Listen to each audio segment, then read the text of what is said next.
स्वागत है आपका भजन माला में। आपके लिए एक ही जगह जहां आपको मिलेंगे सभी प्रकार के भारतीय भक्ति संगीत और भजन।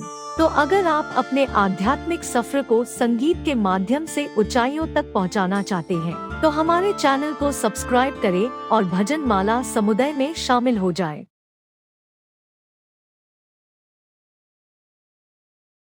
स्वसमर्पण ही आत्मनिवेदनम है, जो कि नवधा भक्ति का अंतिम प्रकार है। और आत्मनिवेदन जब बलि ने किया, बलि शरणागत हुआ, तो भगवान भी बंधन में आ गए।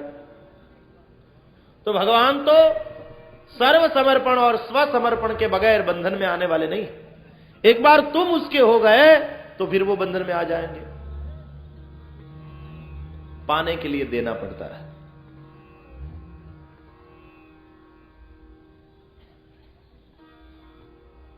बांधा उलूखल के साथ कन्हैया को, भगवान हुए दामोदर।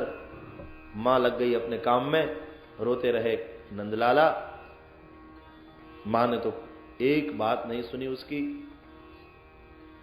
बाबा गए हैं बाहर, रोते रोते थक गए, आंसू तो गाल पर सूख गए।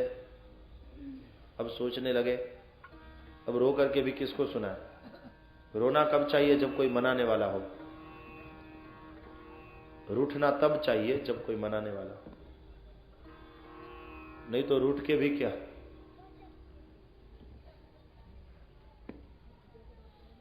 मुझे नहीं खाना है, रूठ कर बैठे रहेंगे और सब लोग खाकर चले जाएंगे, हम भूखे मर जाएंगे। तो ऐसा कब कहना चाहिए? जब कोई मनाने वाला हो। आप जानते हैं जवाई कब रूठता है? जवाई रूठता कब है? जब साले का विवाह का समय नजदीक आता है। साले जी की शादी में रूठते हैं जवाई राज, क्योंकि उसको पता है कि साले जी का विवाह है तो हमारी तो जरूरत पड़ेगी ही। इस वक्त रूठेंगे तो मनाएंगे, तो फिर मनाना पड़ता है। वैसे तो ग्रह 9 है,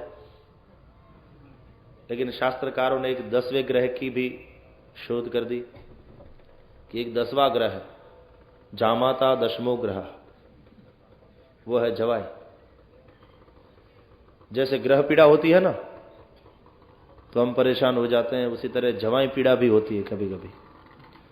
तो ग्रह पीड़ा में ग्रह शांति करनी पड़ती है, इस तरह से जवाई पीड़ा में जवाई शांति करनी पड़ती है।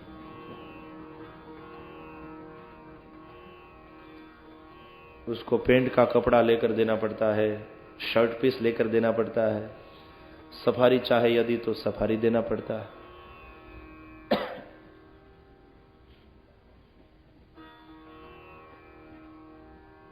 हो रही है शादी छोटी लड़की की, लेकिन बड़ी लड़की वाले जवाई का भी बहुत स्वागत सम्मान करना पड़ता है।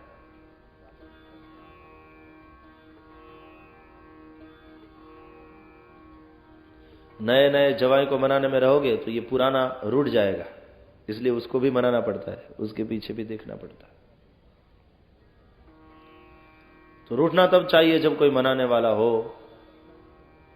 कन्हैया ने सोचा अब रोए क्यों, कोई सुनने वाला ही नहीं है।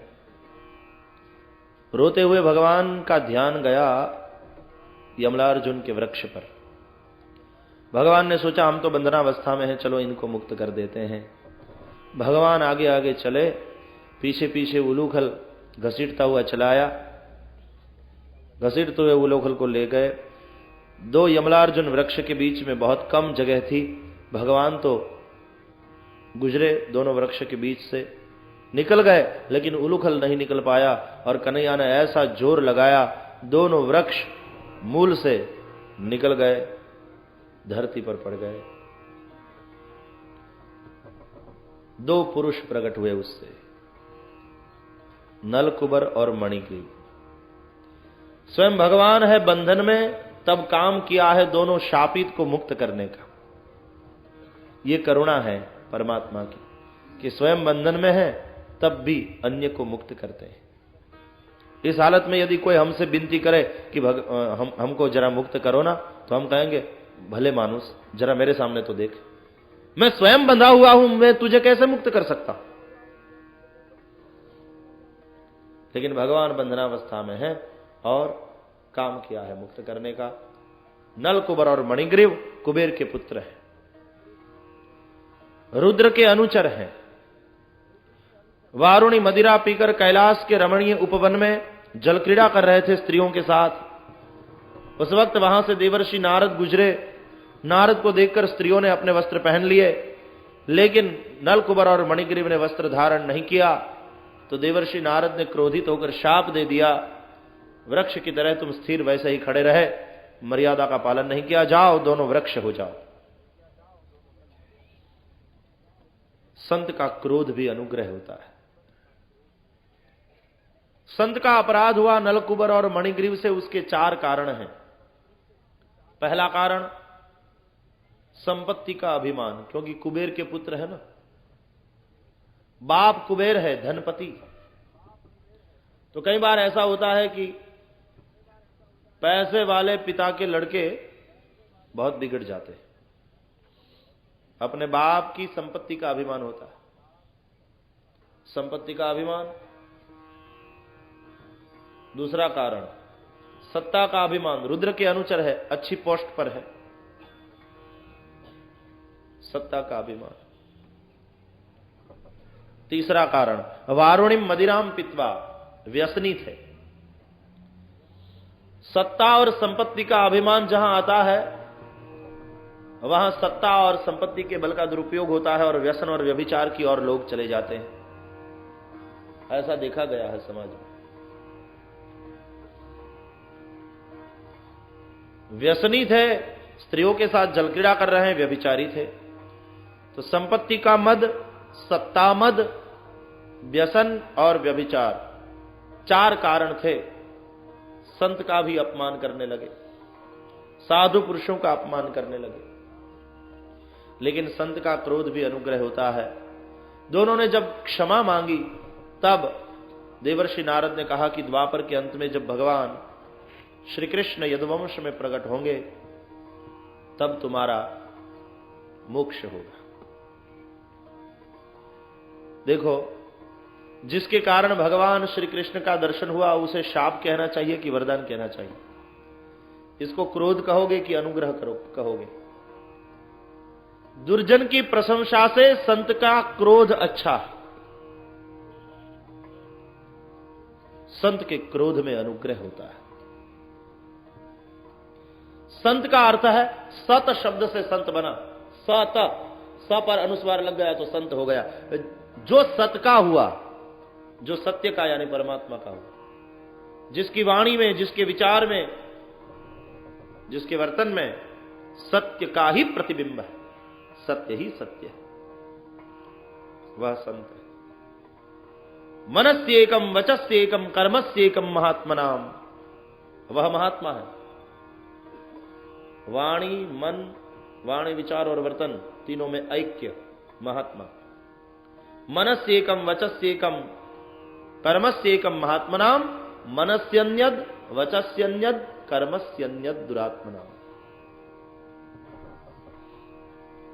उसमें पार्थक्य दुरात्मा, ऐक्य महात्मा।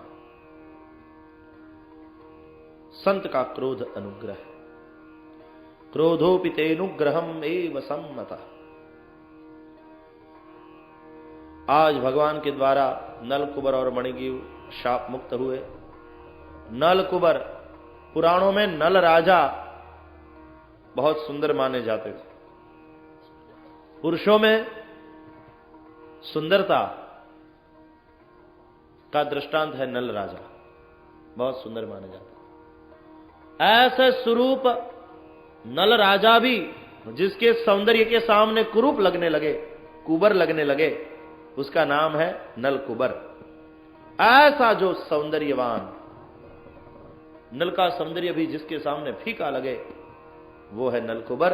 और मणिग्रीव अपनी ग्रीवा में, गले में मणि पहन करके फरता था, तो मणिग्रीव है उसका नाम। आज दोनों शाप मुक्त हो गए। दोनों ने भगवान की स्तुति की और स्तुति करते हुए बोले, वाणी गुणानुकथने श्रवणौ कथायाम हस्तौ च कर्मसु मनस्तव पादयोर्नः स्मृत्याम शिरस्तव निवास जगत प्रणामे दृष्टि सताम दर्शनेस्तु भवत्तनूनाम्। हे नारायण, हमारी वाणी आपके गुणानुकथन में लगी रहे, श्रवण सदा आपकी कथा के श्रवण में लगे रहे, नेत्र सदा हे दामोदर आपका दर्शन किया करे, हमारे हाथ सदा आपकी पूजा में लगे रहें, हमारे चरण तीर्थ यात्रा करें, मस्तक सदा आपको नमस्कार में लगा रहे, हमारी सब इंद्रियां आप में लगी रहे। नाथ, जब इंद्रियां आपको छोड़कर अन्यत्र जाती है तब ही पाप की संभावना बढ़ती है। भगवान से भक्ति की ही मांग की, याचना की। मुक्ति को देने वाले भगवान के पास लौकिक सुख मांगना, यह तो मूर्खता है। बादशाह कोई भिखारी पर प्रसन्न हो जाए और कहे कि मांग मांग क्या दूं, और भिखारी कहे कि महाराज यदि प्रसन्न है बहुत तो एक बीड़ी दे दो, कब की नहीं पी है। बादशाह के पास बीड़ी मांगना जैसी मूर्खता है, भगवान के पास लौकिक सुख मांगना ऐसी मूर्खता है। अब लॉटरी लेते हो और भगवान का नाम लेते हो, हे भगवान यदि लग जाए, ये तो मूर्खता है। 11 रुपये का प्रसाद चढ़ाऊंगा। हमारे यहाँ एक कविता आती थी स्कूल में, एक आदमी हनुमान जी के मंदिर में जाता था और हमेशा प्रार्थना करता था, हे हनुमान जी बस 1 लाख रुपया, ज्यादा नहीं चाहिए। आप तो राम के दूत हैं और सब सिद्धि तुम्हारे पास है। सीता जी ने वरदान दिया है, अष्ट सिद्धि नव निधि के दाता, असबर दीन जानकी माता। 1 लाख रुपया दे दो बस मारुत नंदन, तो हर शनिवार को आकर के 1 प्याली तेल चढ़ा जाऊंगा आपको, बस केवल 1 लाख रुपया। 1 महीने तक प्रार्थना करता रहा, तब हनुमान जी को बड़ा गुस्सा आ गया। एक दिन बोले, मूर्ख, 1 लाख रुपया यदि होता तो तू शनिवार को आकर 1 प्याली तेल चढ़ावे, उससे अच्छा होता कि मैं स्विमिंग पूल बना लेता तेल का और हमेशा नहाता रहता, उसमें तैरता रहता। क्या बकते हो, 1 लाख 1 लाख 1 लाख।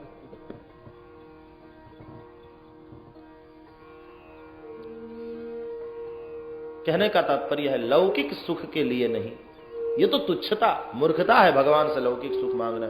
यदि मांगना ही चाहे तो मांगो। यह प्रेम सदा भरपूर रहे, भगवान तुम्हारे चरणों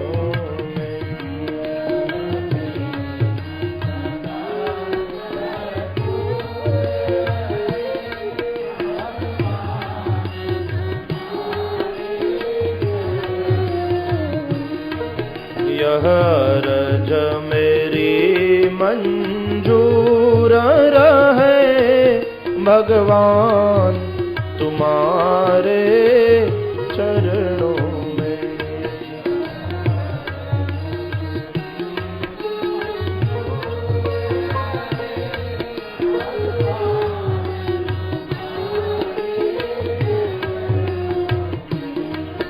जीवन को मैंने सौंप दिया है, भगवान तुम्हारे हाथों में।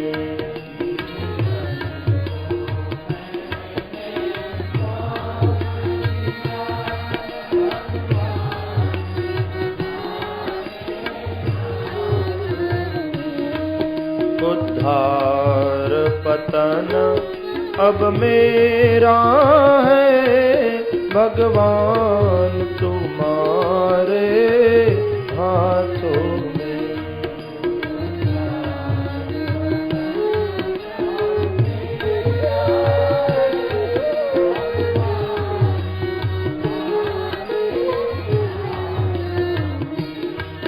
संसार असार है, सार नहीं।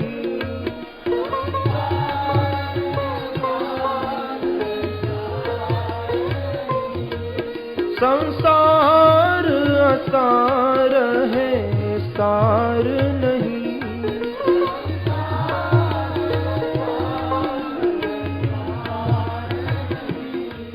बाकी न रहे अब भूख कहीं,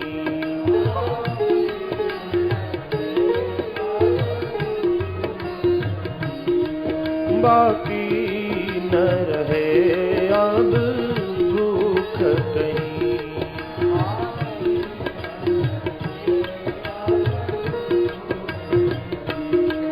मैं हूँ संसार के बंधन में, संसार तुम्हारे हाथों में।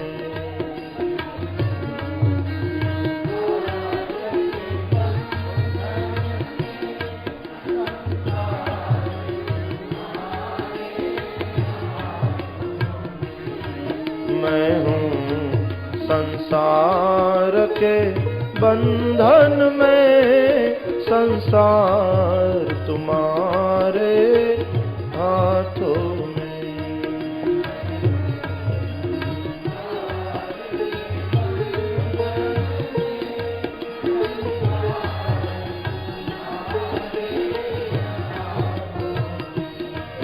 यह प्रेम सदा भरपूर रहे भगवान तुम्हारे चरणों में।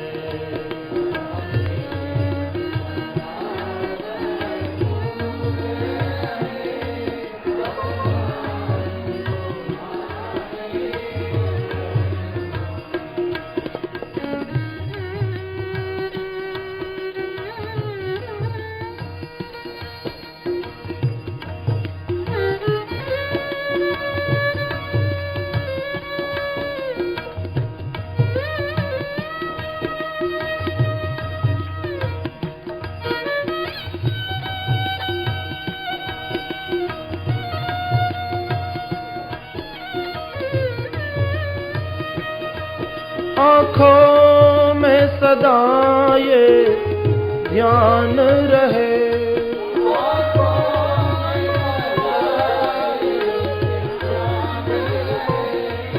आँखों में सदा ये ध्यान रहे।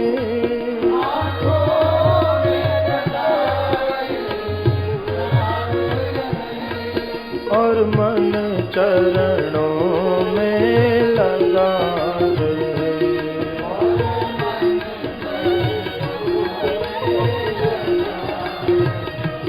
और मन चरणों में लगा रहे।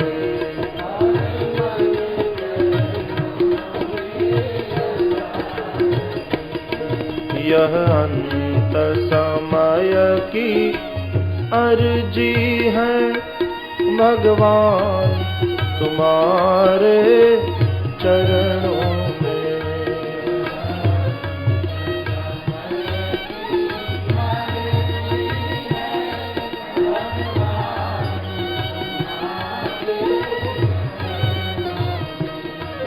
यह अंत समय की अर्जी है भगवान तुम्हारे चरणों में।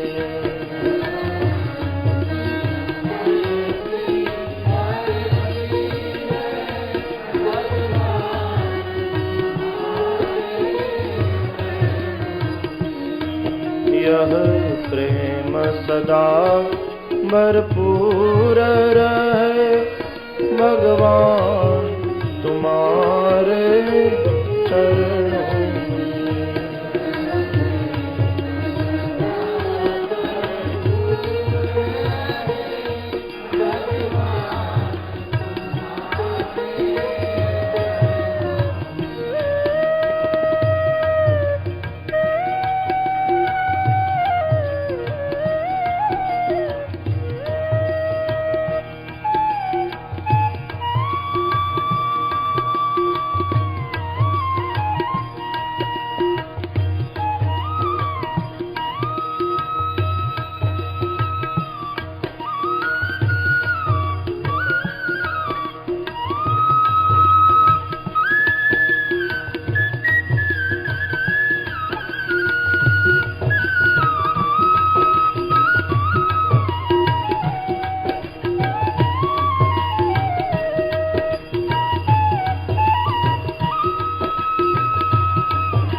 यह बार बार मैं कहता हूँ,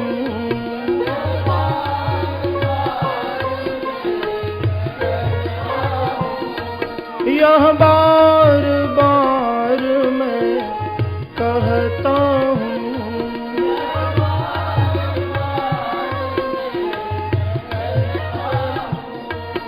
आगे प्रभु आपकी मर्जी है,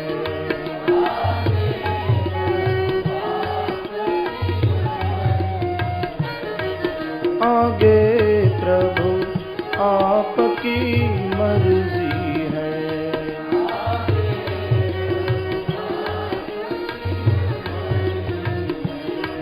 यह भाव सभी भक्तों के हैं, भगवान तुम्हारे चरणों में,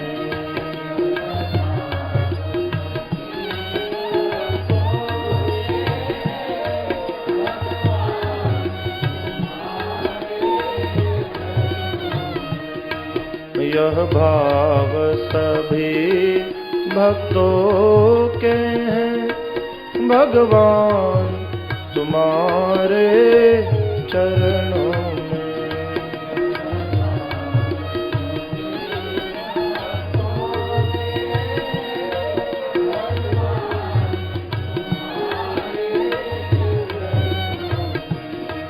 यह प्रेम सदा भरपूर रहे, भगवान तुम्हारे चरणों में,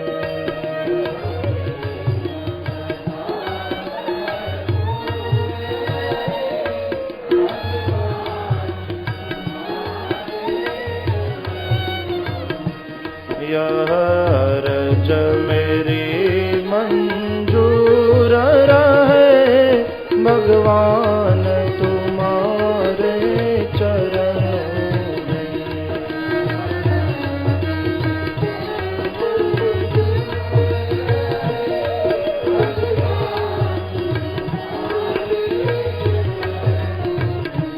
यह प्रेम सदा भरपूर रहे, भगवान तुम्हारे चरणों में,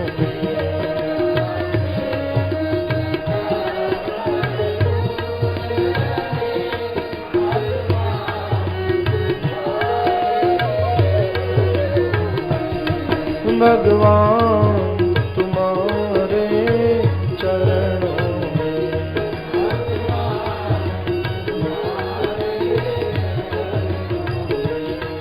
भगवान तुम्हारे चरणों में,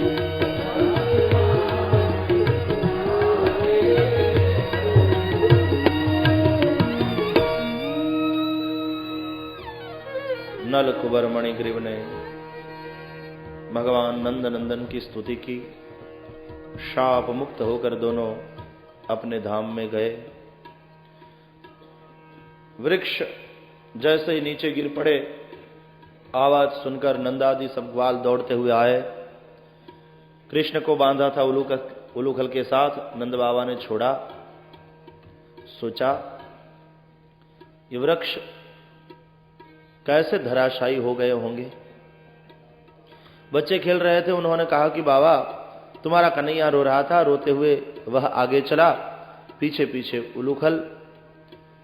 दो वृक्ष के बीच में बहुत कम जगह थी, कन्हैया तो निकल गया, उलूखल नहीं निकल पाया। लाला ने ऐसा जोर लगाया, दोनों वृक्ष नीचे गिर गए। नंद बाबा ने सोचा कहां हमारा छोटा सा कन्हैया, और वो जोर लगावे और वृक्ष गिर पड़े। नहीं नहीं, ऐसा नहीं हो सकता, ये तो अनिष्ट हो जाता यदि उस पर वृक्ष गिर जाते। यहां बहुत अनिष्ट हो रहा है, कंस के सेवकों ने यहां बहुत उपद्रव मचाया है। चलो अब तो इस स्थान को छोड़कर कहीं और चले जाएं। बृहदवन को छोड़कर कहीं और जाकर बसें। निर्णय हुआ। उपनंद नाम के ग्वाल ने बताया, नंद बाबा यहां से थोड़े दूर वृंदावन है, बहुत दिव्य वन है, हमारी गायों को घास चारा भी मिलेगा, दिव्य गोवर्धन है, यमुना है। निर्णय हुआ बृहदवन छोड़ करके वृंदावन में जाकर बसने का, तैयारी सब करने लगे। तब सुखिया आई है फल विक्रयिणी, फल बेचने। उसको नंदनंदन के दर्शन करने की इच्छा थी। शांडिल्य ऋषि को पूछा, महाराज मुझको कृष्ण का दर्शन होगा? शांडिल्य ऋषि ने कहा कि ऐसा करना सुखिया, तुम जब गोकुल में फल बेचने आओ तो पहले बाबा नंद के घर की प्रदक्षिणा करना। भगवान का नामस्मरण करते हुए मंत्र दिया और कहा कि नामस्मरण करते हुए तू नंदालय की प्रदक्षिणा करना और बाद में अपने काम पर जाना फल बेचने के लिए। नंदलाल कभी न कभी दर्शन देंगे तुम्हें, कभी न कभी कृपा करेंगे। शांडिल्य ऋषि के बता रहे पर सुखिया हमेशा जब फल बेचने आती थी गोकुल में तो पहले नंदालय की प्रदक्षिणा करती, बाद में फल लेने बेचने जाती। एक बार इसी तरह नंदालय की प्रदक्षिणा की और फिर फल बेचने चली। क्रीणी ही भो हो फलान, कोई फल लो कोई फल लो कहती हुई चली तो इत्युक्त्वा इति श्रुत्वा सत्वरम अच्युता, अच्युत भगवान श्री कृष्ण सुखिया की आवाज को सुनकर बाहर आए। बुलाया आज सुखिया को, ऐ सुखिया यहां आओ। और सुखिया धन्य हो गई। नंदलाल फल लोगे? कहा कि हां मैं तुम्हारे फल लूंगा, यहां आओ। और सुखिया ने आकर सब फल भगवान के चरणों में समर्पित कर दिया। भगवान धान्य ले आए थे, फलार्थी धान्य मादाय, धान्य के बदले में फल देती है सुखिया। पैसे वैसे तो थे नहीं, धान्य आदि जो संपत्ति है वही श्री कहलाती थी, लक्ष्मी कहलाती थी। बार्टर एक्सचेंज से व्यवहार चलता था, विनिमय होता था। कपड़े वाला कपड़े देता था तो धान्य वाला धान देता था, धान्य वाले को कपड़े मिल जाते थे, कपड़े वाले को धान्य मिल जाता था। फल लिया, कन्हैया ने धान्य दिया, च्युत धान्यम करद्वयम, अब कन्हैया के छोटे से हाथ है तो मार्ग में ही बहुत सारा धान्य तो गिर गया है। जो थोड़ा कुछ बहुत बच गया सुखिया के टोपले में डाल दिया तो सुखिया का जो टोपला था वो रत्न से भर गया। भगवान के हाथ से मिला धान्य का हर कण रत्न है। इसका नाम है सुखिया। संसार में कौन सुखिया है? बोले जो कर्म तो करे, कर्म के पौधे को पुरुषार्थ का पानी पिलाएं, लेकिन फिर कर्म के पौधे को जो फल लगे यानी कर्म का फल सो भगवान को समर्पित कर दे। यानी ऐसा निष्काम कर्म करने वाला साधक ही सुखिया है और सब दुखिया।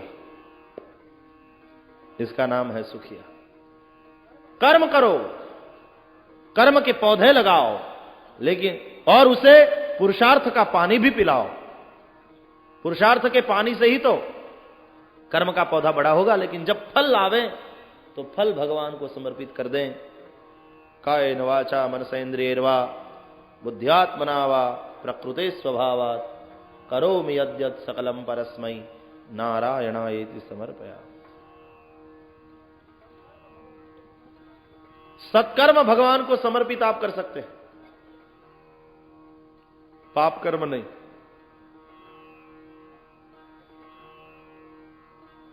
कोई यदि यह सोचे कि अच्छे बुरे कर्म करते रहो दिन भर और शाम को घर लौटते समय मंदिर में जाएंगे और भगवान को कह देंगे कायेन वाचा मनसेन्द्रियैर्वा, कायिक वाचिक मानसिक जो भी कर्म हुआ है उसे सब आपको समर्पित और हम बंधन कर्म के बंधन से मुक्त हो जाएंगे, तो ऐसा मत समझना।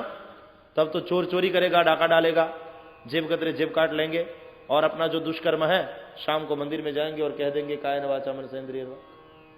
सब कर्म आपको समर्पित करते हैं। वे लोग अपने वो सत्कर्म को समर्पित करेंगे, ऐसे अपने कर्म को समर्पित करेंगे, लेकिन चोरी का जो माल आया है वो दे देंगे क्या? वो समर्पित कर देंगे मंदिर में? सत्कर्म भगवान को समर्पित हो सकता है। राजा ने यदि कोई बख्शिश दी है, आपको नहीं चाहिए तो आप राजा को वापस लौटा सकते हैं, लेकिन राजा ने यदि सजा की तो आप उसे वापस नहीं लौटा सकते।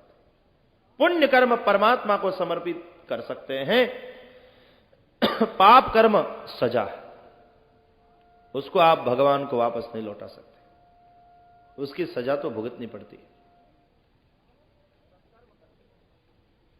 तो सत्कर्म करते रहें, सत्कर्म के पौधे लगाएं, उसको पुरुषार्थ का पानी पिलाएं, भगवत कार्य के लिए, सत्कार्य के लिए हम अपनी शक्ति लगावें, पुरुषार्थ करें, पानी पिलावें, और बाद में उसको जो फल लगे सो भगवान को समर्पित कर दें।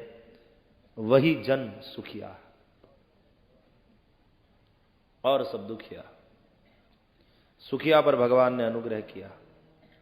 निष्काम कर्म का फल है भक्ति, सुखिया धन्य हुई। भक्ति का धन आया जिसके जीवन में, वही हकीकत में सुखी है, धनवान। इसलिए तो बताया, सकल भुवन मध्य निर्धनास्तेपि धन्या निवसति हृदयेषां श्री हरेर भक्ति रेखा हरिरपि निजलोकम सर्वथा तो विहाय प्रविशति हृदितेषां भक्ति सूत्रोपनद्ध। भगवान भी अपने धाम को छोड़कर ऐसे भक्त के पास आते हैं, क्योंकि भगवान भी भक्ति सूत्र से बंधे हुए हैं। भगवान भक्ताधीन है, जगत भगवान को अधीन है, लेकिन भगवान भक्त को अधीन है। तो भक्ति का धन है जिसके पास, वही धन्य है, फिर भले ही निर्धन हो। लौकिक रूप से हम उसे भले गरीब ही समझे, लेकिन हकीकत में वह सच्चा श्रीमंत है। सुखिया पर भगवान ने अनुग्रह किया। कृष्णदाव मित्रों के साथ खेलने गए हैं, भोजन का समय हुआ, नंद बाबा आए तो रोहिणी जी ने बताया यशोदा जी को कि मैया तुम ले आओ कृष्णदाव को, ताकि वो भी अपने पिताजी के साथ भोजन करने बैठ जाएं। मां यशोदा बुलाने जाती है, कृष्ण कृंदा कृष्णारविंदाक्ष तात एहि स्तनम पिब। कृष्ण आओ बेटे, प्रातरेव कृताहार, तुमने सुबह में ही थोड़ा कलेवा किया है, कब से खेल रहे हो, अब तो तुम्हें भूख लगी होगी, चलो तुम्हारे पिता तुम्हारा इंतजार कर रहे हैं, चलो थोड़ा खा लो, आज फिर तुम्हारा जन्म नक्षत्र है, स्नान करो। देखो कैसे धूली दूसरी तांग हो गए हो, ब्राह्मणों का आशीर्वाद लेना है, याचकों को दान देना है। धूलि धूसरी तांगस्त्वम पुत्र मज्जनमावह, ऐसी लीला रामचरितमानस में है। वहां कौशल्या जी जाती है बुलाने श्री राम जी को। भोजन करत बोल जब राजा,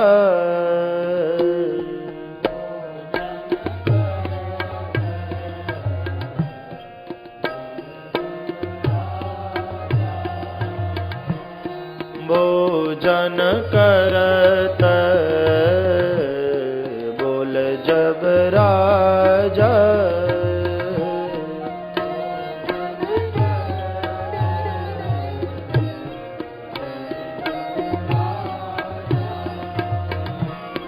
नहीं आवत तजी बाल समाजा,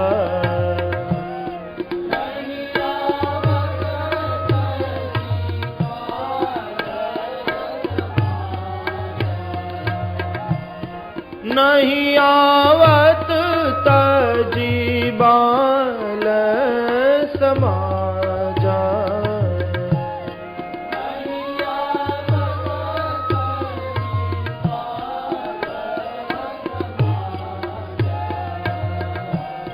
कौशल्या जब बोलन जाई,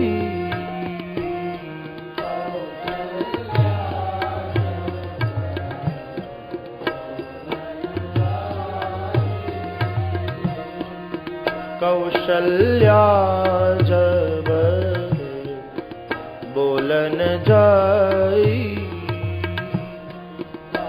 दशरथ जी गए बुलाने, राम नहीं आए, अब मां कौशल्या जाती है बुलाने। ठुमक ठुमक प्रभु चलहि पराई। राम जी दौड़ते हुए चले गए वहां से।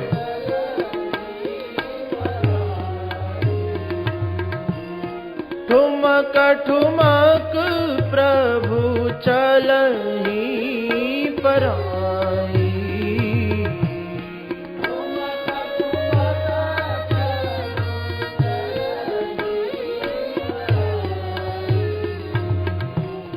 भोजन करत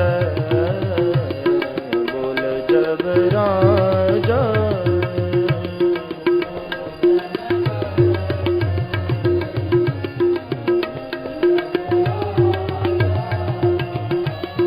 नहीं आवत तजी बाल समाजा।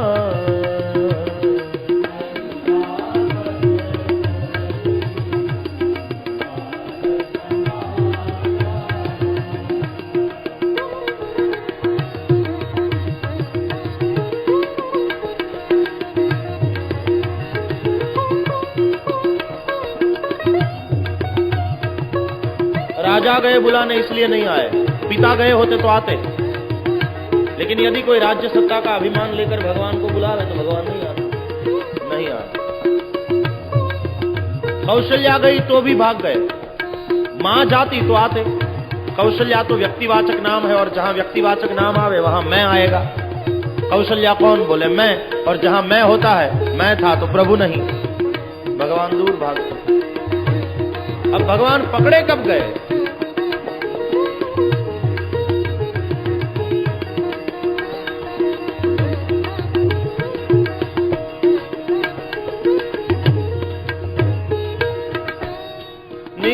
निगमनेति शिव अंतन पावा।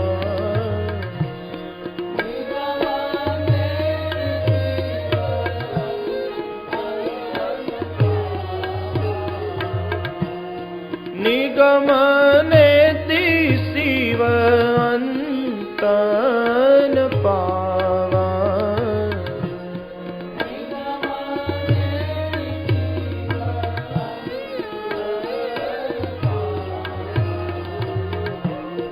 ताहि धरे जननी हठि धावा।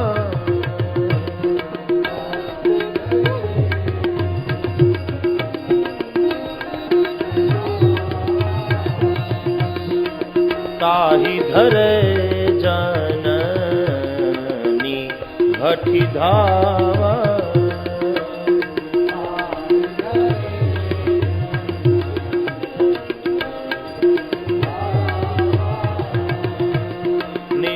निगमनेति शिव अंतन पावा।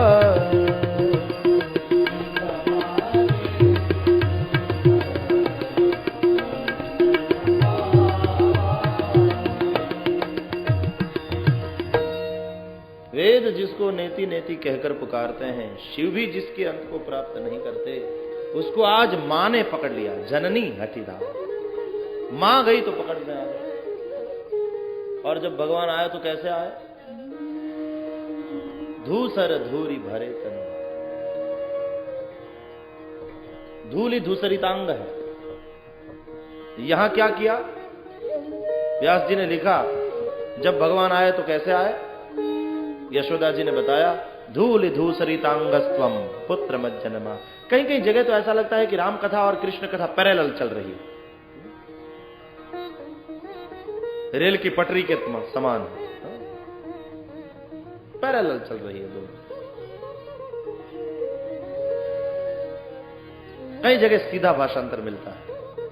कई श्लोक ऐसे हैं भागवत के जिसका सीधा भाषांतर रामचरितमानस की चौपाई में। अब स्थलांतर किया, छकड़ों में घर की सब चीजें रख दी। सब गोपियां अपने बच्चों को गोद में लेकर छकड़े में बैठी, और गायों के वृंद को लेकर सब ग्वाल बृहद वन को छोड़कर चले। आए वृंदावन में। एक छोटी सी टेकरी थी, उस पर बसे, अर्धचंद्राकार में मकान बनाए, नए मकान बनाए। अब ये तो देहाती लोग हैं, उसको ये थोड़ी है कि पहले आर्किटेक्ट और इंजीनियर को बुलाओ, सब प्लान तैयार करवाओ, बाद में बिल्डर को बुलाओ, उसको ऑर्डर दे दो कंस्ट्रक्शन के लिए। ये तो गांव के देहाती लोग हैं। पत्थर से, मिट्टी से आदि से घर बनाया, अर्धचंद्राकार में, बीच में नंदालय रखा। अर्धचंद्राकार में इसलिए कि बीच में नंदालय है तो सबको अपने अपने घर से ही नंद के आंगन में खेल रहे भगवान का दर्शन होगा। अर्धचंद्राकार है ना, पूरा वर्तुलाकार भी नहीं तो आएंगे कहां से, इसलिए अर्धचंद्र की तरह। एक तो रास्ता है खुला, बहुत बड़ा बरामदा, और सब अपने अपने घर से नंद नंदन के दर्शन कर पाएंगे। दूसरा कारण यह है कि सब एक दूसरे को देख पाएंगे। जंगल में बस रहे हैं तो संरक्षण की दृष्टि से यह जरूरी है, सब एक दूसरे को देख सके। तीसरा कारण यह है कि अर्धचंद्र है भगवान शिव जी के जटा मुकुट पर। शिव जी है पशुपति और ये सब ग्वाल जो है पशुपालक है, तो हम पशुपालकों का रक्षण पशुपति भगवान सदाशिव इस वृंदावन में करें, ऐसा भी इसमें भाव है। वृंदा यानी तुलसी, उसका वन, बहुत सी तुलसी लगी हुई है पूरे वन में, और भी कई वृक्ष हैं, कुसुमित है वन, शीतल मंद सुगंधी हवा चल रही है। वृंदावन की अधिक शोभा है। वृंदा दैत्यों की सजाती है, जलंधर की पत्नी रही ना, तो दैत्य उपद्रव न करे, वृंदावन में आकर रहेंगे, ऐसा भी उसमें भाव है। आए वृंदावन में, वृंदावन की शोभा देखने चले। कृष्ण दाऊ जी के साथ और अपने मित्रों के साथ वृंदावन की शोभा देखते ही भगवान अति प्रसन्न हो गए। दाऊ दादा, घूमने का मन होता है वृंदावन में, कुंज निकुंज में। चलो ऐसा करे दाऊ, गाय चरावे, नहीं तो मां और बाबा इस तरह से घूमने तो नहीं जाने देंगे वन में, कहेंगे जंगल है, बच्चों को नहीं जाना चाहिए उसमें। लेकिन गाय चरावे, इस बहाने घूमने भी मिलेगा। तो आए कृष्णदाव, नंद बाबा और यशोदा मैया से बोले, मां हम ग्वाल ठहरे, अब तो हम बड़े हो गए हैं, हम गाय चराने जाएं? यहां तो बहुत घास है, घास चारा बहुत यहां है, हमारी गायों को हम चराएंगे। यशोदा ने कहा, बेटे अभी तुम छोटे हो, गायों को संभाल नहीं पाओगे। लेकिन बहुत जिद की तो मां ने कहा, अच्छा ठीक है, बछड़ों को लेकर जाओ, बछड़े चराओ। बछड़े भी छोटे, तुम भी छोटे। कन्हैया ने दाऊ के सामने देखा और इशारा किया, बछड़े तो बछड़े, घूमने तो मिलेगा। तो अब बछड़े चराने लगे।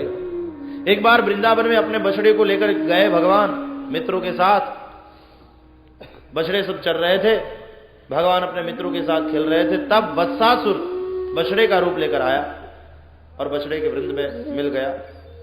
वत्सासुर ने सोचा कृष्ण बछड़े में मोहित है, और मोह का स्वभाव है, जिसमें मोह हो जाए उसके दुर्गुण भी हमें सद्गुण लगने लगते हैं।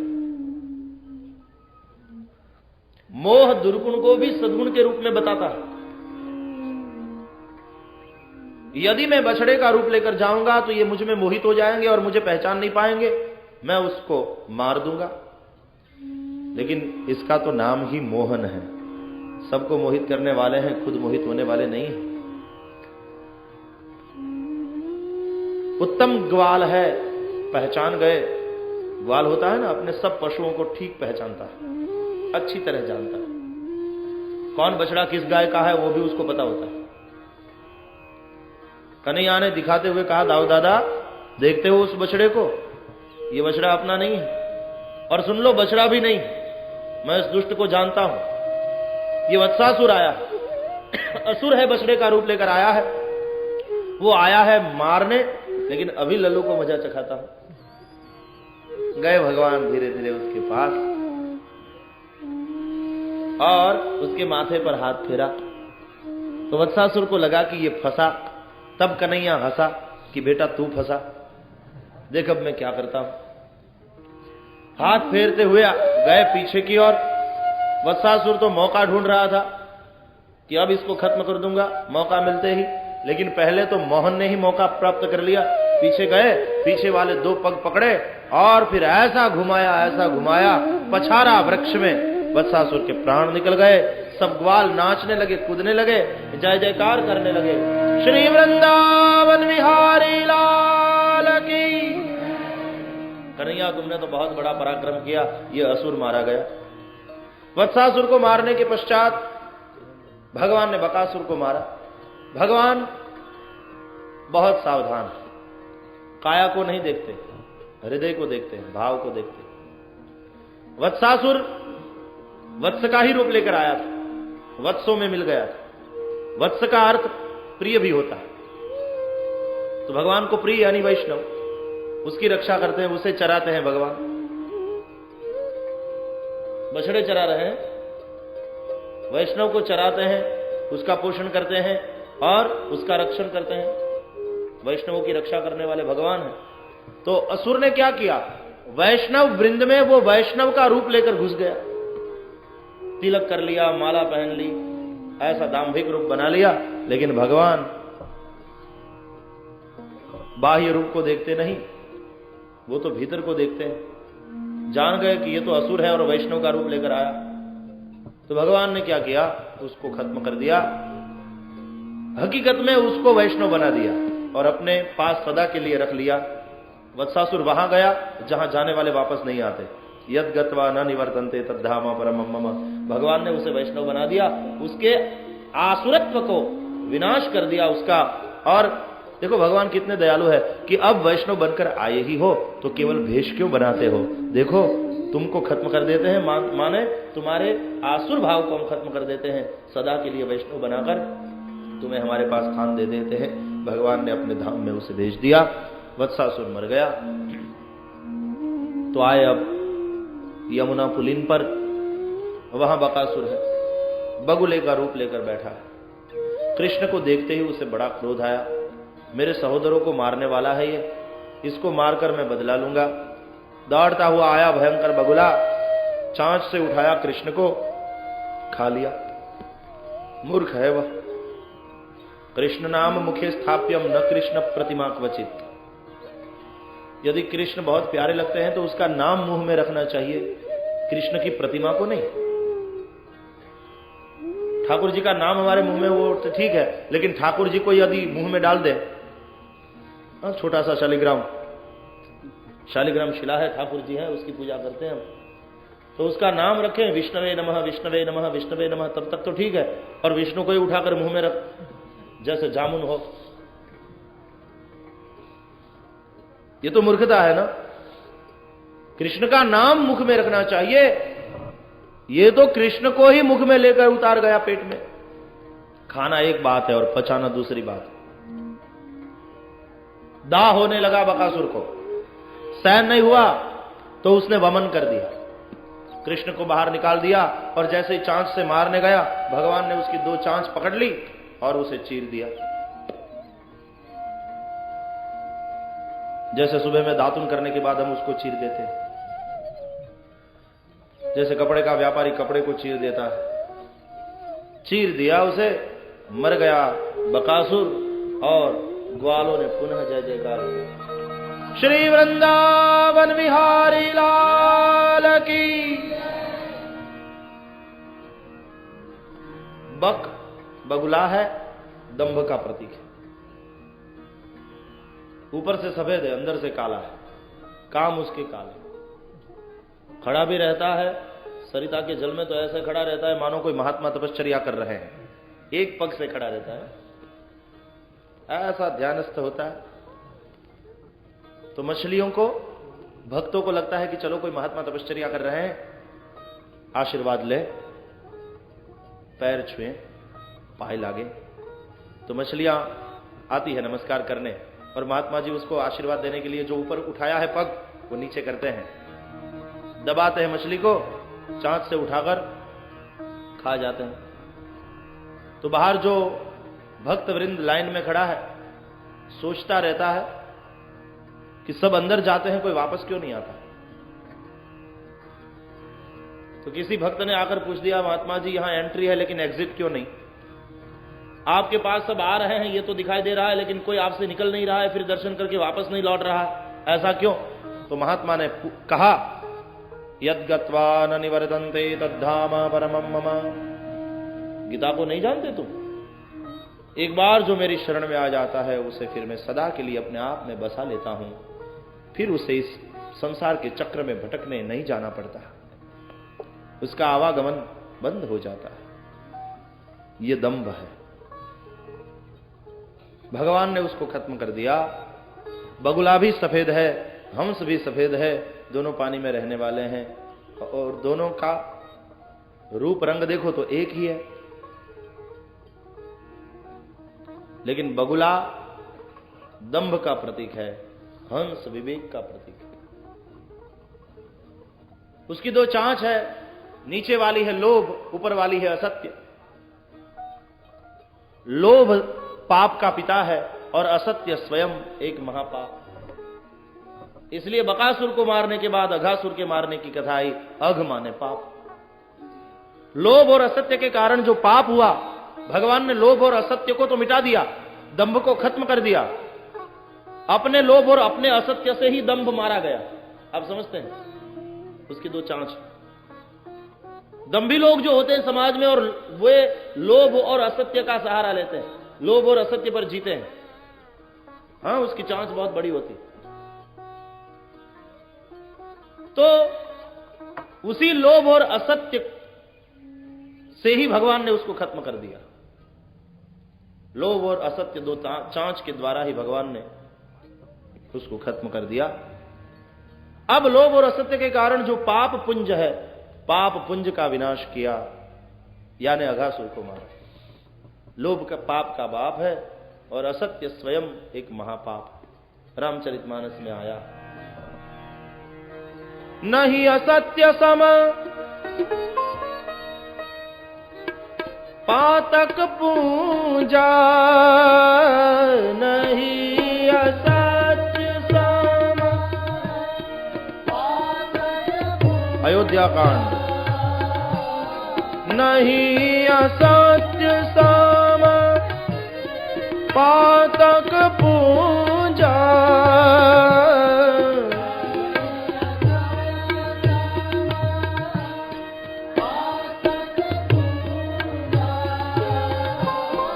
गिरि सम होई की कोटिक गुंजा।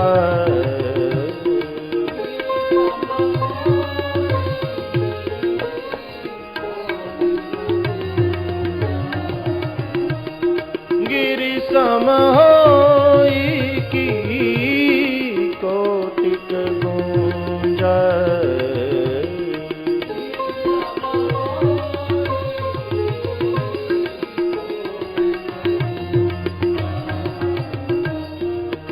नहीं असत्य सम पातक पूंज,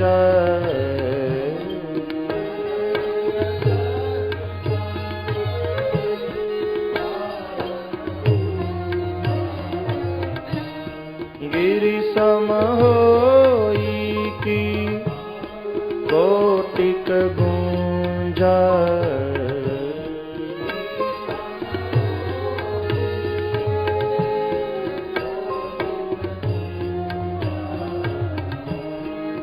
मंगल भवन अमंगल हारी,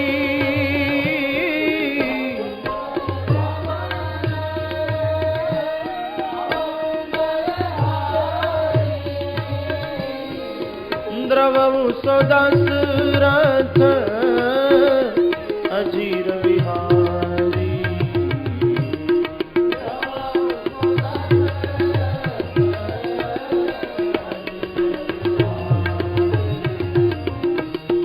द्रवहु सो दशरथ अजीर विहारी।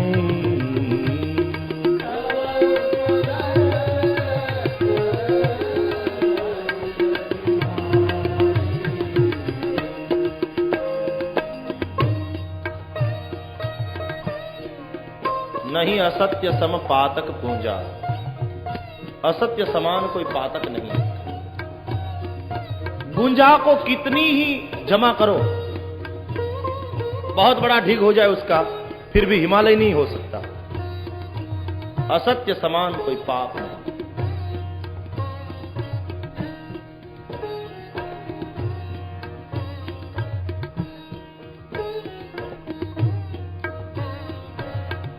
अब अघासुर के विनाश की कथा है। अजगर के रूप में पड़ा, बहुत बड़ा भयंकर सर्प अजगर। अज का अर्थ होता है बकरा, उसको गर पूरा खा जाए, निगल ले, उसको कहते हैं अजगर। ऐसा भयंकर सर्प है जो मुंह खोलकर पड़ा।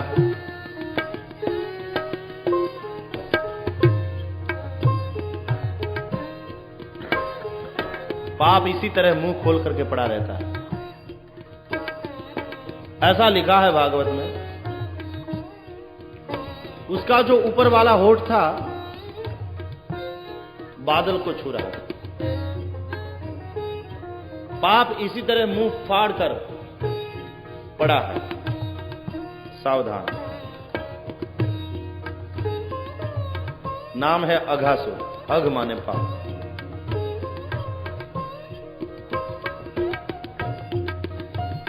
ग्वाल सब घूमते हुए बछड़ों को चराते हुए वहां आए। अघासुर मुंह फाड़ कर बैठा है। वहां आए तो सोचा कि ये कौन सी गुफा है, वृंदावन में ऐसी गुफा तो देखी नहीं। नजदीक आए तब पता चला ये कोई गुफा नहीं, सर्प मुंह फाड़ कर बैठा है।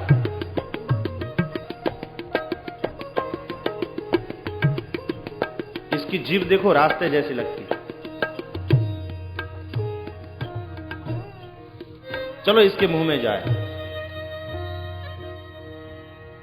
भगवान इसको मारेंगे। हम जाएंगे तो हमें बचाने के लिए कृष्ण भी आएंगे, कृष्ण आएंगे तो जरूर ये मरेगा। तो ग्वाल सब गए अघासुर के मुंह में। देखो ऐसी कथा है कि कृष्ण ने रोका, एस तो श्रीबल श्रीदामा मत जाओ, वह तो सर्प मुंह फाड़ कर बैठा है, वह कोई गुफा नहीं है पर्वत की, खा जाएगा तुम्हें, मत जाओ। फिर भी गए, जानते हुए भी कि ये सर्प है, अघासुर है। मनुष्य भी जानते हुए भी कि ये पाप है, पाप की ओर जाता है। और ऐसी भी बात नहीं कि कोई उसे रोकता नहीं, भीतर से कोई रोक रहा है। कृष्ण रोकते हैं, आत्मा, अंतरात्मा की आवाज कहती है मत जाओ, ये पाप है। लेकिन फिर भी पाप में आकर्षित होकर हम जाते हैं उस तरफ। इसलिए तो अर्जुन पूछते हैं गीता में, अनिच्छन्नपि वार्ष्णेय बलादिव नियोजितः।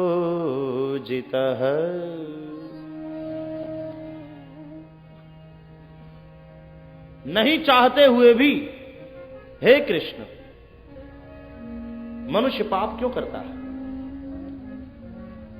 ये जानते हुए कि ये पाप है और नहीं चाहते हुए भी करता है। वह लगता है कोई बलात्कार पूर्वक उसे खींच कर घसीट कर ले जा रहा है पाप की ओर। वह कौन है, कौन प्रयुक्त करता? देखिए भारतीय तत्व दर्शन, हिंदुइज्म, अन्य धर्मों में जब ये सवाल उठा तो जवाब मिला वह है शैतान जो पाप कराता है। यह कोई साइंटिफिक आंसर नहीं। शैतान कौन बला का नाम है? साइंटिफिक आंसर नहीं। कृष्ण का आंसर बड़ा साइंटिफिक है।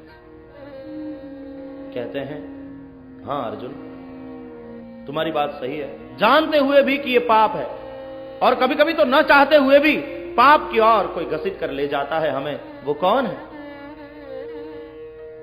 कामयेश क्रोधयेश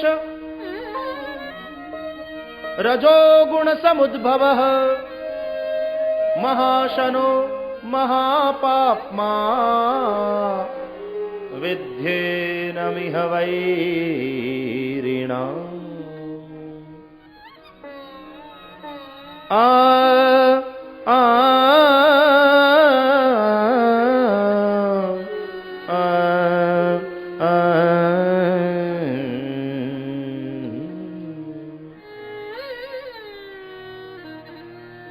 ये है काम, क्रोध, लोभ आदि असुर। मानव के बहुत बड़े शत्रु हैं। तीन को मानव के बड़े शत्रु बताए, इसलिए बार बार कहते हैं भगवान, जीवन एक युद्ध है, इन असुरों के सामने लड़ना है, उस पर विजय प्राप्त करना। यदि विजय प्राप्त करना चाहो, लड़ते रहो, मेरा स्मरण करते रहो। तस्मात् सर्वेषु कालेषु माम अनुस्मर युध्य च। अर्जुन, सर्व काल में तुम मेरा स्मरण करो, युद्ध करो। सर्वेषु कालेषु, बड़े आश्चर्य की बात है। कृष्ण को तो कहना चाहिए था, जब तक कुरुक्षेत्र का युद्ध चल रहा है तुम मेरा स्मरण करो और युद्ध करो, लेकिन कहा नहीं, सर्वेषु कालेषु, मतलब सारा जीवन ही एक युद्ध है। This life is a battlefield and you have to fight. This life is an examination and you have to pass.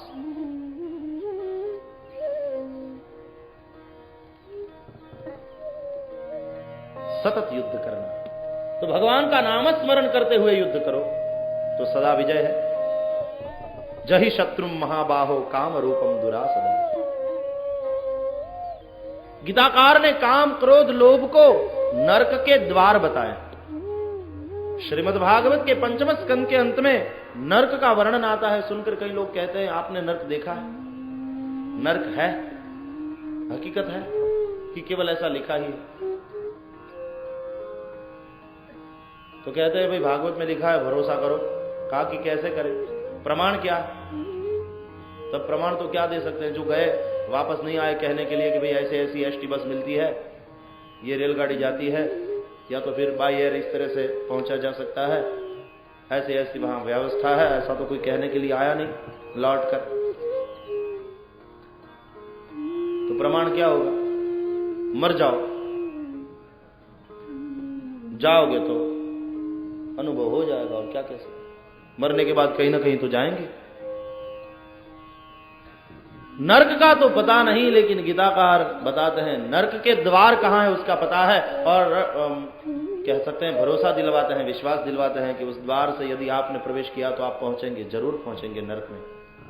त्रिविधम नरकस्येदम Dwaram नाशनमात्मनः। Krishna ने कहा ये 3 नरक के द्वार है, काम, क्रोध और लोभ।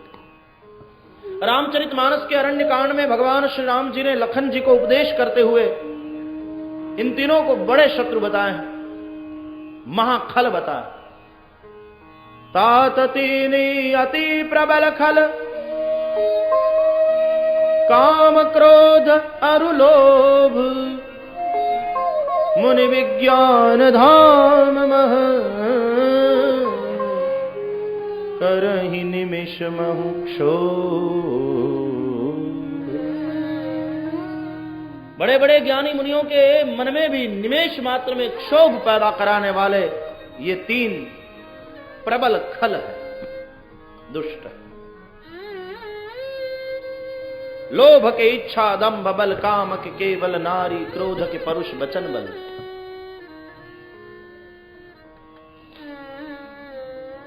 तो कौन घसीट कर ले जाता है पाप की ओर? काम, क्रोध आदि। तो अर्जुन का प्रश्न है कि और गहराई में जाओ, काम, क्रोध आते हैं कहां से? भगवान ने बताया रजोगुण समुद्भव। इसको तुम रजोगुण से उत्पन्न हुए जानो।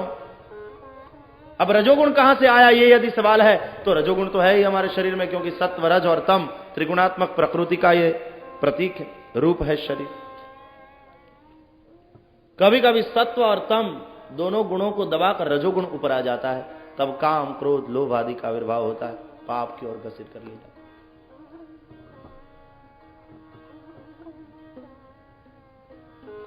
तो जानते हुए भी कि ये असुर है, मुंह खोलकर बैठा, कृष्ण ने रोका भी, लेकिन फिर भी गए।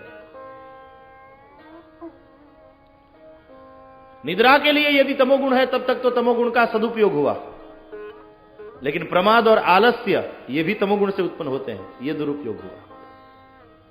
सत्कर्म यदि हम करें, रजोगुण कर्म में भी तो ले जाता है, तो सत्कर्म करें तो सदुपयोग हुआ, लेकिन यदि दुष्कर्म करें, पाप कर्म की ओर जाएं।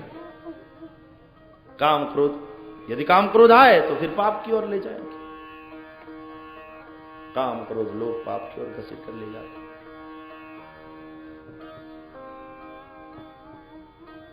अघासुर के मुंह में प्रवेश किया,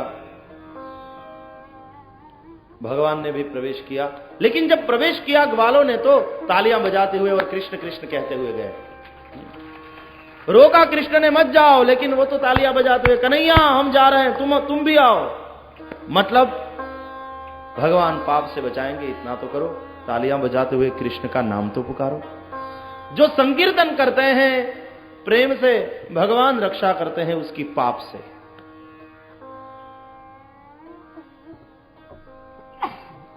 परमात्मा ही यदि आ जाए तो फिर पाप नहीं रहेगा, पाप बच नहीं सकता। परमात्मा आए, भगवान ने प्रणाम किया और अघासुर के गले का मार्ग ही रोक दिया। श्वासों का मार्ग जब अवरुद्ध हो गया, तब अघासुर के श्वासों ने कहा कि ए ब्रह्म, तू हमारे मार्ग को रोककर खड़ा है तो हम तुम्हारे मार्ग से चले जाएंगे। इसलिए अघासुर के प्राण ब्रह्मरंध्र से गए, और जिसके प्राण ब्रह्मरंध्र से जाए उसकी मुक्ति हो जाती है। इसलिए अघासुर की सदगति हो गई। भगवान ने सब ग्वालों को बाहर निकाला, अघासुर का दिव्य तेज भगवान में मिल गया, अघासुर भगवान में समा गया, धन्य हो गया, मुक्त हो गया। ये देखकर, इस लीला का दर्शन करने के पश्चात सब ग्वालों ने वृंदावन में, और लीला के दर्शन करने आए थे सब देवगण आकाश में, सब ने मिलकर जय जयकार किया नंदनंदन के नाम का। श्री वृंदावन बिहारी लाल की। और जय जयकार का ये घोष ब्रह्मलोक में पहुंचा ब्रह्मा के कान पर। तो ब्रह्मा ने पूछा, भाई ये जय जयकार किस बात का, क्या हो रहा है? किसी ने बताया ब्रह्मा को, आपको पता नहीं, भगवान का प्रागट्य हुआ। अभी उन्होंने वत्सासुर को मारा, बकासुर को मारा, फिर अघासुर को मारा, इसलिए जय जयकार हो रहा है। ब्रह्मा ने कहा, अच्छा तब तो मैं भी चलूं दर्शन करने। और ब्रह्मा जी दर्शन करने आए भगवान का, लेकिन हृदय घर पर भूल गए, बुद्धि को लेकर आए, इसलिए संशय हुआ। भगवान की इस प्रेम मंगलमयी लीला का दर्शन करने के लिए तो भावपूर्ण हृदय की आवश्यकता होती है। ये केवल बुद्धि को लेकर आए। भाव दरिद्र है, भाव दारिद्र्य है ब्रह्मा जी में। तर्क से धनवान है, बुद्धि का स्वभाव है तर्क, तर्क की संपत्ति लेकर आए, भाव दारिद्र्य है, तो फंसने वाले हैं मोह में। आज वन भोजन का दिन था। वैसे तो हमें वन में, हमेशा वन में ही भोजन किया करते थे, लेकिन आज वन भोजन में वैशिष्ट्य था। देखो, घर में खाकर हम जब बोर हो जाते हैं, हाँ, तो कभी कभी क्या करते हैं, पिकनिक पर जाते हैं घर से कुछ बनाकर, और बाद में क्या होता है, जंगल में जाकर किसी पेड़ के नीचे बैठकर वहां सब मिलकर खाते हैं, तो कितना आनंद आता है। डाइनिंग टेबल पर जो मजा नहीं आती, तो वहां वन में वृक्ष के नीचे बैठकर खाने में मजा आता है। कन्हैया ने कहा था, देखो कल वन भोजन मनाएंगे, सब अपने अपने घर से अच्छी अच्छी चीज बनाकर ले आना। शुकाचार्य ने जब ऐसा निवेदन किया कि राजा परीक्षित, कन्हैया जब 5 वर्ष के थे तब उन्होंने अघासुर को मारा, और जब कन्हैया 6 वर्ष के हुए तब ग्वालों ने अपने माता पिता को बताया कि आज कन्हैया ने अघासुर को मारा। तो परीक्षित को बड़ा आश्चर्य हुआ कि आज मारा, ऐसा कहा, ये कैसे हो सकता है? 5 वर्ष के पहले, 1 वर्ष के पहले मारा, और फिर ग्वाल ये कैसे कह सकते हैं कि आज मारा? तो 1 साल में क्या हुआ? कहां गया पूरा वर्ष? तब कल्पांतर लीला के 3 अध्याय आते हैं 10वें स्कंद में। यहां कल्पांतर लीला है, इसमें ब्रह्मा का मोह कारणभूत है। राजा ब्रह्मा को मोह हुआ, वन भोजन का दिवस है आज। कन्हैया ने अगले दिन सबको कह दिया था, सब अपने अपने घर से अच्छी अच्छी चीज बना कर ले आना। सब ग्वाल अपने अपने घर को गए तो अपने माता पिता को बताया, कल वन भोजन का विशिष्ट उत्सव है, तो कुछ बना कर दे दो। तो सब गोपियों ने बड़ी अच्छी चीजें बनाई, किसी ने लड्डू बनाए। अब क्या क्या बता, कल तो एकादशी थी और फिर आज पारण करना है, समय भी हुआ है तो ज्यादा नाम लेना नहीं चाहिए।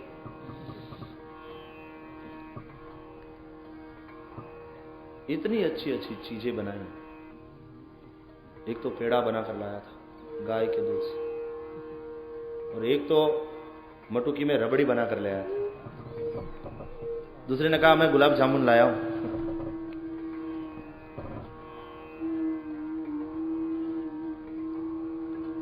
सब अच्छी अच्छी चीज बना कर ले आए। इसमें मधुमंगल नाम का भी एक ग्वाल था, जो ब्राह्मण का पुत्र है, शांडिल्य ऋषि का लड़का है। मां का नाम है पौर्णमासी, बहुत गरीब है। शांडिल्य ऋषि जब तप में ही लगे रहते थे, तो गरीबी है घर में। शांडिल्य ऋषि और पौर्णमासी तो उपवास कर लेते थे, लेकिन बच्चा कैसे भूखा रह सकता। यशोदा ने कहा था, ऐसा करना, ये मधुमंगल को तुम हमेशा हमारे घर भोजन के लिए भेज देना।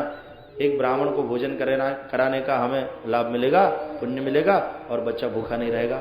तो मधुमंगल हमेशा यहां आकर भोजन करता था कन्हैया के साथ। आज कन्हैया ने कहा, ए मधुमंगल सुन, तू हमेशा मेरे घर ही खाता है, तेरे घर का भी तो कुछ खिला, लोभी कहीं का। अपने घर का तो कुछ नहीं लाते तुम कभी, जब भी आते हो तो मेरे पास ही देखते हो, लाला आज यशोदा जी ने क्या दिया, मुझसे ही लेकर खाते रहोगे। अपने घर का भी तो कुछ खिलाओ। देखो कल वन भोजन है, सब अपने अपने घर से अच्छी अच्छी चीजें बनाकर ले आने वाले हैं, तुम भी कुछ लेकर आना, खाली हाथ मत आना, नहीं तो तुम्हारी बात तुम जानो। मधुमंगल ने कहा, भैया ऐसे चिढ़ते क्यों हो, जरूर ले आवेंगे, तुम खिलाते हो इतने प्रेम से, हम भी ले आवेंगे।